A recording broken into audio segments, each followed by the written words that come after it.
Quando nós olhamos para o texto de Mateus, capítulo 7, eu quero ler com vocês do verso 1 ao verso 6. E gostaria de conversar com vocês rapidamente.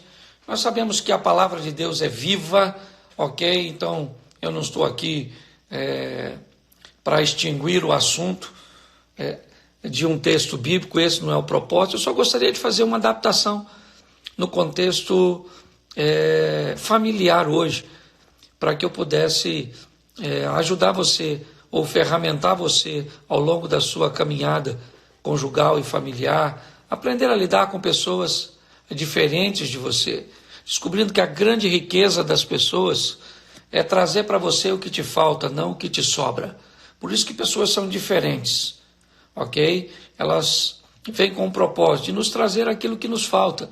O que nos sobra, né, para nós aí nós já temos, e é só aprendermos a lidar com todas essas situações. Bom, vamos lá. Mateus 7, verso 1 diz assim: não julguem para não serem julgados. Eu quero levar um pouquinho mais detalhado, pois esse é um texto que fala que se tornar um juiz é muito perigoso, pois um juiz é capaz de fazer justiça ou injustiça. Então, quando a Bíblia ela vai nos orientando, ela diz: evitem julgar, evite estabelecer conceitos sobre outras pessoas, sobre o que as pessoas estão fazendo, sobre como elas estão se comportando. Cuidado para não misturar caráter com personalidade, não se atrapalhar nos seus pré-julgamentos e criar em você preconceitos, ok? Então o texto começa dizendo: olha, não julguem, certo? Para que vocês não sejam julgados. O que o texto nos expõe aqui evite se tornar um juiz, seja do que for. Isso é muito perigoso, porque se você acertar no julgamento, legal. Porém, se você errar no julgamento, ao invés de justiça, você acabou sendo injusto, ok? Então, muito cuidado, porque não há como não julgar sem tornar-se um juiz. Esse é o grande alerta da Bíblia. E ela continua dizendo: mas se você não respeitar a primeira instrução, vai aí a próxima, verso 2. Pois com o critério que vocês julgarem, vocês serão julgados, e com a medida que vocês tiverem medido, vocês também serão medidos. Ou seja, se você resolveu rejeitar a primeira instrução de não julgar, a Bíblia nos dá mais um alerta: se julgar, cuidado com a medida que você usa para estabelecer o julgamento. Cuidado para a medida que você usa para medir a bagunça da casa quando você chegou, aquilo que você esperava que tivesse acontecido, mas não aconteceu. Cuidado com a medida que você vai usar, porque para você ser um bom juiz, você precisa ser justo, ok? E para ser justo, você não pode ser parcial. Você tem que colher todas as informações. Essa é a função do juiz, ok? Se você quer tornar-se um juiz, descubra o que aconteceu, por que aquela pessoa te falou aquilo, o que ela estava vivendo no momento, o que ela estava sentindo no momento, por que o teu filho se comportou daquele jeito, por que houve uma agressividade, né, naquilo que se disse.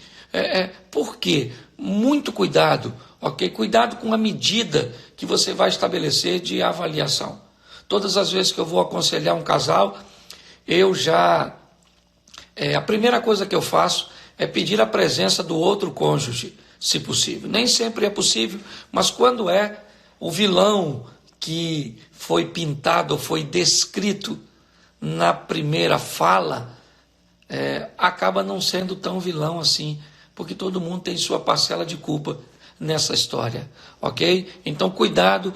A Bíblia diz: não julguem, mas se você não receber a instrução do versículo 1, fique com a do 2. Cuidado com a medida que você medir, porque com a medida que você medir, você vai ser medido. Ou seja, os critérios que você usar para medir as outras pessoas eles vão voltar para você. Com certeza, lá na frente, eles vão acabar te acertando. Aí o verso 3, me parece, muda um pouco a história, mas aqui aplicando no mesmo contexto, ele diz: por que você vê o cisco no olho do seu irmão, mas não repara a trave que está no seu próprio? Ou como você dirá ao seu irmão: deixe que eu tire o cisco do seu olho, quando você tem uma trave no seu próprio? Hipócrita, tire primeiro a trave do seu olho, então você verá para tirar claramente o cisco do olho do seu irmão. Uma das coisas mais chatas nessa vida é receber uma lição de moral de quem não tem moral para te dar lição. Eu aprendi nesse texto que defeito é igual caroço de feijão no dente. Fica muito fácil de ver, desde que não esteja no nosso. Quando a falha é nossa, por exemplo, se o outro falha demais ou fala demais, ele é falador, ele é linguarudo, ele é mexeriqueiro. Mas se somos nós que falamos demais, nós somos positivos, gostamos de tudo certinho. Quando o assunto é o nosso julgamento, a Bíblia diz: se o homem julgasse a si mesmo, ele jamais seria condenado. É assim que as coisas funcionam. Ou seja, nós temos que prestar muita atenção em nós mesmos, avaliar quem somos de verdade, ok? E evitar. Talvez você nem tenha uma trave, talvez o cisco seja até menor do que o seu irmão, mas pense se você tem o direito de fazer o que está pretendendo fazer, ok?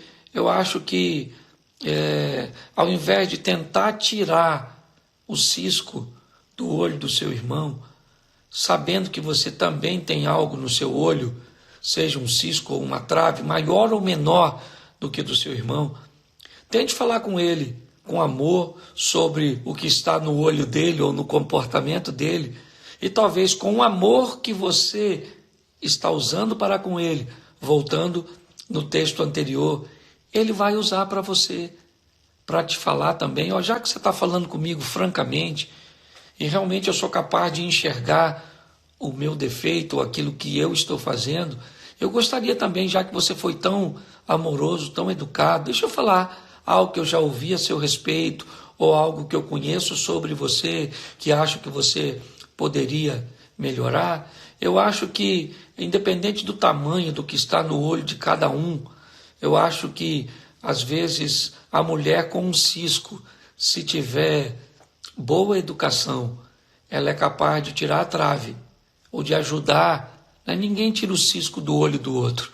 Você simplesmente mostra para ele, porque é ele que tem autoridade e autorização para tirar isso da vida dele, ok? Então, observe isso. Evite, por mais insignificante que o seu erro seja em relação àquele que você está querendo repreender, certo? Você tem algo e isso precisa ser respeitado, e se você usar de uma força ou de uma expressividade ruim, é mais ou menos como se você abrisse a porta da sua casa, se deparasse com um urso, e para se defender você voltasse para casa, pegasse uma espingarda e desse um tiro no urso. E assim que você fechou a porta da sua casa, você olha no chão da sua casa e vê uma barata. E você vai dar um tiro na barata? Não, porque aquela arma, ela é para resolver coisas grandes. Você vai pegar um chinelo e vai matar a barata. Hoje tem pessoas que, usando um armamento, um vocabulário muito forte, muito pesado, para resolver coisas pequenas. Observe o tamanho daquilo que você está buscando resolver, para que você não maximize coisas pequenas e acabe fazendo com que o outro não aceite sequer a sua repreensão. Então, repreendemos com amor, com carinho, com cuidado, seja seu filho, seja seu pai, ok? Descubra você que é filho aí, é jovem, na minha idade, certo ou errado, um filho não discutia com o pai. Era assim que funcionava na nossa época.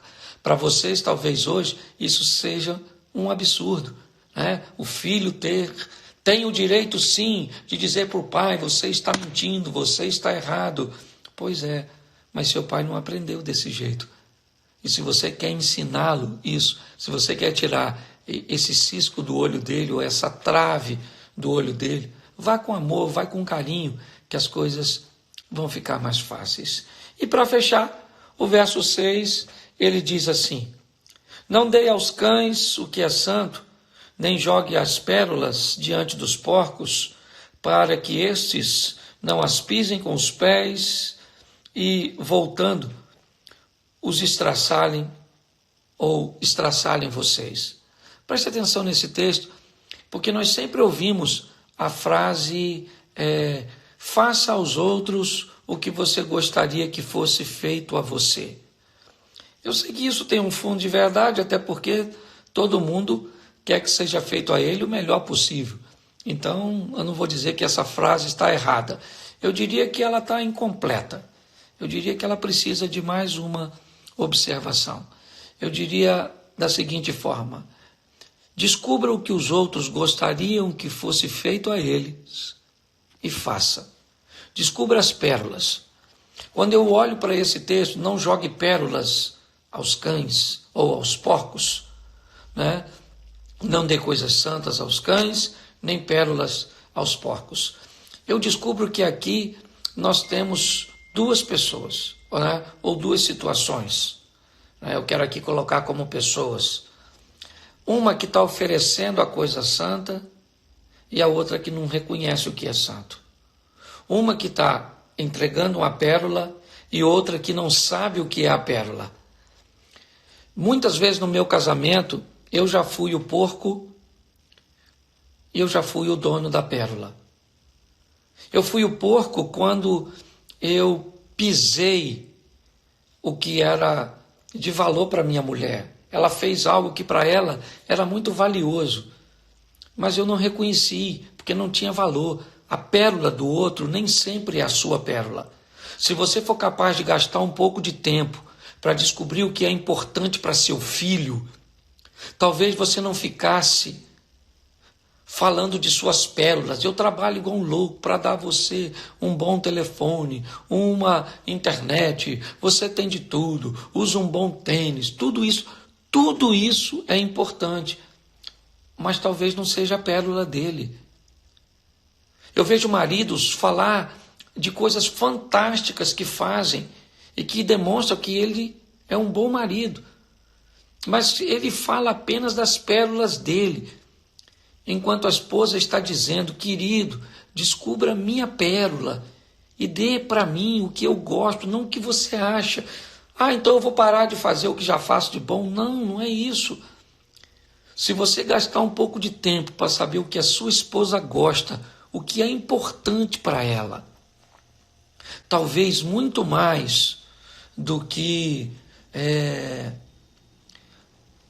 uma boa casa, o que é muito importante para uma mulher, para ela seria muito mais gratificante ela ver você tratar a mãe dela com mais carinho e respeito, mesmo que não haja tanta afinidade a você, porque às vezes a sua pérola foi ter dado uma boa casa para sua esposa, e a pérola dela seria ver a mãe dela feliz com um bom tratamento do genro.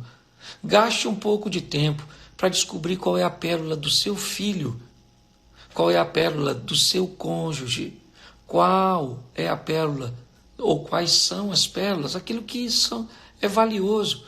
Porque o texto diz: quando você pega uma pérola e dá para um porco, ele vai pisar, porque ele não sabe o valor daquilo.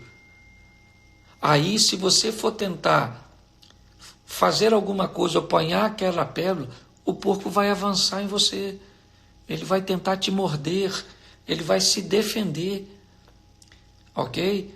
Então, quando você tenta obrigar o outro a ver valor na sua pérola, você vai acabar arrumando confusão. Pense um pouco nisso. Eu costumo dizer, e esses dias postei isso, algumas pessoas ficaram chateadas, mas a grande maioria das pessoas não estão casadas com a pessoa errada. Elas estão agindo de forma errada ao lado da pessoa certa. Então, para fechar aqui, descubra que se tornar um juiz é perigoso. Mas se mesmo assim você desejar fazê-lo, cuidado com a medida que você vai usar para medir os outros. Segundo, se você quer tirar ou ajudar alguém a tirar um cisco ou uma trave, independente do que seja, faça com respeito, faça com amor e provavelmente você vai ser bem sucedido. E por último, gaste um pouco de tempo para descobrir qual é a pérola.